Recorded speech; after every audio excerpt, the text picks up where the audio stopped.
What would you do if you were driving down a dark, empty country road and saw a woman in a white gown just standing there, watching you? Would you stop to help her? Or would you keep driving, praying she doesn't follow?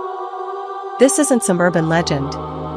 It happened on New Year's Eve, to someone who swears they were stone-cold sober and clear-headed. And it didn't end on the road. That mysterious figure followed them, all the way to the party. But here's the part that chills me the most. Later that night, when they thought they were finally safe inside, she found them again. And what she said through the window at 3:14 a.m. is something you'll never forget. And if you think that story is unsettling, wait until you hear what happened to a young woman in San Diego, who got into what she thought was just a normal taxi. Within minutes, she realized the driver had no intention of taking her home. It was the kind of southern night where the air felt sharper than usual, biting cold after days of strange winter weather. The road leading out to Darren's house wasn't the kind of road you casually drive down. It was narrow, twisting, and smothered on both sides by thick trees that swallowed every ounce of light. Most people in town knew it as one of those stretches where your headlights never feel bright enough, and where every turn makes you wonder if something might be waiting just beyond the next bend. There were no houses out there, no stores, no reason for anyone to be walking along those back roads. Except for one lonely shack that had looked abandoned for years, though sometimes, strangely enough, lights flickered inside when you passed. And that night, just minutes from Darren's neighborhood, the high beams cut through the blackness and landed on something unexpected. A pale shape. A person. It was a woman. Standing alone on the side of the road. Her back pressed against the tree line, completely still. She wore a long white dress, thin and fluttering slightly in the cold wind. Totally wrong for the freezing night. The driver slowed, his hands tightening on the wheel. She wasn't hiding. She wasn't moving. She was just there. As the car passed, relief came for a split second, until the rearview mirror caught a glimpse of red tail lights glowing on her dress. She had turned. Her body now angled toward him. Watching. In that moment, one thought pushed through the unease: she wasn't going to the party. And whatever she was doing out there, he wanted no part of it. But the truth? That was only the beginning. By the time he finally pulled into Darren's driveway, the glow of porch lights and the sound of laughter spilling from the house should have been comforting. Music thumped through the walls, the kind of bass that made the windows shake. Inside, warmth, food, and familiar faces were waiting.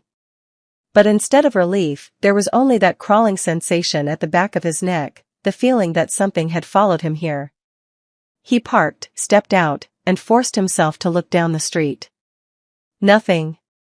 No white dress, no figure in the trees. Just the still, heavy night. Inside, the party was alive. People cheered when he walked through the door, someone shoved a red cup into his hand, and conversation swirled around him. But he barely heard any of it. His mind replayed the image on that road, the pale woman standing silently against the tree line, her head slowly turning as his car passed. At one point, he drifted toward the window, pulling back the curtain just enough to peek outside. The yard was empty. The street was quiet. He told himself he was being ridiculous. Just a trick of the headlights. Just a random person on a dark road. But deep down, he knew better. Because every time the front door opened and the cold night air slipped inside, he swore he could smell it again, the damp, earthy scent of the woods where she had been standing. And then, right around midnight, when everyone gathered in the living room to count down the new year, he caught something in the corner of his eye. Through the glass. Someone was standing at the edge of the yard. Watching. For a split second, he couldn't breathe. His grip on the steering wheel locked, knuckles pale as bone. The mirror showed her clearly, a white dress draped across the back seat, hair falling forward, face hidden. Every nerve in his body screamed at him to run, but he was trapped. Trapped in a speeding car with something that wasn't supposed to exist. He forced himself to look forward, heart pounding so loudly he could barely hear the hum of the tires. Maybe it was a trick of the mind. Maybe he was losing it. But then, a sound. Soft at first, like wet fabric dragging across leather. Then a whisper. Low. Breathless. Words he couldn't understand, murmuring from the back seat. His chest tightened. He wanted to pull over, to leap out of the car and run, but some terrible instinct told him not to stop. Whatever she was, stopping would make it worse. He pressed the accelerator harder, the speedometer climbing. The whispering grew louder, closer, until it sounded like she was leaning forward, her mouth just inches from his ear. Finally, he snapped. He looked. And for the first time, he saw her face. It wasn't pale, it was hollow. Eyes dark pits, mouth stretched into something that wasn't a smile, wasn't human. A mask of sorrow and rage fused together. He swerved, the car lurching across the empty road, headlights slicing the dark. He shouted, begged, cursed, but when he blinked, she was gone. The back seat was empty, silent, as if nothing had ever been there at all. He pulled over, chest heaving, sweat chilling his skin. For a long moment, he sat in the quiet, trying to convince himself it had all been in his head. And then, a handprint appeared on the inside of the windshield. Small. Bare. Pressed against the glass from the passenger side. The handprint smeared slowly down the glass, as if dragged by something unseen. His stomach turned. He shoved the car back into gear, desperate to make it home, desperate to see lights, people, anything that felt alive. But the road seemed endless. No cars passed. No houses appeared.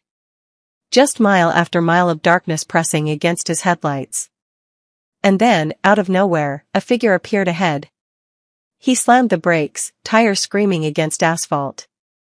The car jolted to a stop barely a few feet away. It was her. Only this time, she wasn't standing still. She was walking toward him. Slow, deliberate steps, her bare feet leaving no sound, no mark on the pavement. Her head tilted, strands of dark hair sliding away to reveal those hollow eyes, black, endless, pulling at him like a void. He fumbled for the door handle, but it wouldn't budge. Locked. He punched at the window, shouted into the night, but the world outside remained deafeningly silent. Closer and closer she came until her face was just inches from his windshield. For the first time, her lips moved, and this time he could hear her. You shouldn't have left me there. The words crawled down his spine. His mind raced, left her where? He had never seen her before. But in that moment, fragments of local stories he had once overheard at gas stations, whispered warnings on late-night radio, came rushing back. A girl. A car crash on this very stretch of road. Left in the cold, wandering for help that never came. Some said she was still out here, searching for the driver who abandoned her. Others said she clung to strangers, trying to drag them into her fate. And now, she had found him. He squeezed his eyes shut, muttering prayers, refusing to look. When he finally dared to open them again, the road was empty. Just silence. Just darkness. But on the passenger seat beside him lay something that hadn't been there before, a scrap of fabric. White. Torn. Cold as ice to the touch. By the time his house came into view, dawn was bleeding faint light across the horizon. He pulled into the driveway fast, nearly clipping the fence, desperate just to be somewhere familiar, somewhere safe. Inside, he locked every door, checked every window, left every light on. His chest still heaved from the drive, hands trembling as he dropped the keys on the counter. For a moment, silence pressed heavy around him, no whispers, no shadows, no sign of her. Maybe it was over. He collapsed onto the couch, head in his hands. But when he looked up, his blood turned cold. There, on the far wall above the television, was a damp streak. Like water had run down the paint. He got closer. It wasn't water. It was the faint outline of a handprint. Small. Bare. The same as the one that had smeared across his windshield. Heart pounding, he backed away, but everywhere he looked, he began to notice more. Faint, wet impressions on the hardwood floor, as though bare feet had wandered through the house while he was gone. He scrambled into his bedroom, slammed the door, and pressed his back against it. Minutes stretched like hours before exhaustion finally dragged him into a restless sleep. When the sun was high, he woke to knocking. 3 sharp raps at the front door. It was his neighbor, holding a puzzled look and a folded piece of fabric. "Found this on your porch," the neighbor said. "Thought it might be yours." He took it slowly, heart sinking. The fabric was white. Torn. The same icy scrap he had found in his car. Only this time, it was damp, as if it had just been pulled out of the night air. And that's when he realized, he hadn't left her on the road. She had followed him home. To this day, he refuses to drive that stretch of road after dark. Friends call it paranoia. Some say he imagined the whole thing, that it was exhaustion, alcohol, or just a trick of his headlights. But he knows better. Because the handprints never stopped. Weeks later, he'd still wake in the middle of the night to find fresh ones on his windows. Small, bare, pressed from the inside. And the scrap of fabric? No matter how many times he tried to throw it away, burn it, or bury it, he would find it back in his house the next morning.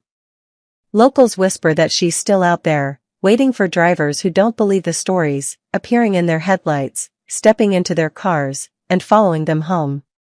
Some say she's looking for the man who abandoned her. Others believe she just wants someone new to take his place. And now you have to wonder, if you ever find yourself on a quiet road late at night, and a pale figure in white appears at the edge of the trees. Will you keep driving? Or will she decide to come with you?